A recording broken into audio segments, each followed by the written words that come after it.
അപ്പൊ ഇന്ന് ക്ലാസ്സിലുണ്ടല്ലോ മാത്സിന്റെ തന്നെ ഒരു ആക്ടിവിറ്റി ആണ് നമ്മൾ ചെയ്യിക്കുന്നത്. നമ്മൾ 1 to 10 വരെയാണ് മക്കൾക്ക് എടുത്തിട്ടുള്ളത്. അത് അവർ ഓക്കെ ആണ്, അവർക്ക് അതെല്ലാം അറിയാം. പക്ഷെ പെട്ടെന്ന് നമ്മൾ 11 എത്തുമ്പോൾ അവർക്ക് അത് ക്യാച്ച് ചെയ്യാനായിട്ട് കുറച്ച് ബുദ്ധിമുട്ടുണ്ട്. അപ്പൊ അതിന് വേണ്ടിയിട്ടുള്ള ഒരു ആക്ടിവിറ്റി ആണ് ഇന്ന് ചെയ്യിച്ചത് കേട്ടോ. ഇതിന് വേണ്ടുന്നത് ജസ്റ്റ് ഇതുപോലത്തെ വേറെ ഐറ്റംസ് ഒന്നും വേണ്ട. ചാർട്ടും ഇതിന്റെ ബാക്കിൽ വെക്കാനായിട്ട് ചെറിയൊരു കാർഡ്ബോർഡും ഒക്കെ തന്നെ മതി നമുക്ക്. വേറെ ഒന്നും ഇതിന് ആവശ്യമില്ല കേട്ടോ. അപ്പൊ ഇതിന് വേണ്ടിയിട്ട് മക്കളുടെ ഹെൽപ്പും നമുക്ക് വേണം. അപ്പൊ അതിന് വേണ്ടിയിട്ട് ഞാൻ മക്കളെയും ഇവിടെ ഇങ്ങനെ നിർത്തിയിട്ടുണ്ട്.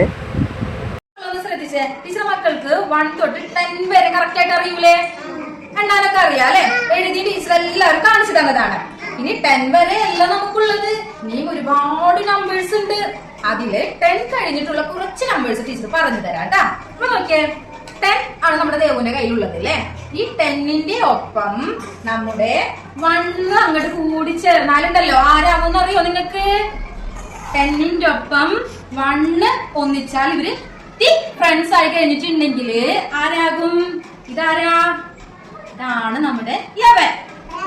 കണ്ടോ? ആരൊക്കെ കൂടുമ്പോഴാണ് നമുക്ക് 11 കിട്ടാ? 10ഉം 1ഉം. 10ഉം 1ഉം കൂടി ചേർന്നാൽ ആരാകും? 11. മനസ്സിലായോ? ഇങ്ങനെയാണ് വരാം. ഇത് മറക്കോ? നോക്കിക്കേ, നമ്മുടെ 10ഉം 2ഉം പിണങ്ങി നിക്കാണ് അല്ലേ? ഇവരെ നമുക്ക് പിണക്കൊക്കെ മാറ്റണ്ടേ? അപ്പൊ ഇവര് പിണക്കൊക്കെ മാറി ഒന്നിക്കും ആരാവൂന്നറിയോ? ആരാ?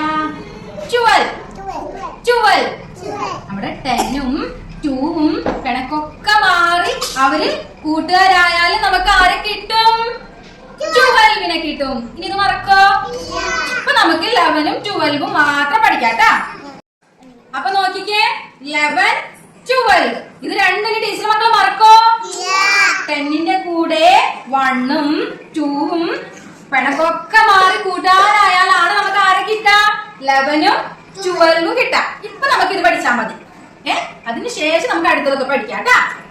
ഇനി മറക്കോ? ടീച്ചർ പറഞ്ഞു തരൂലേ?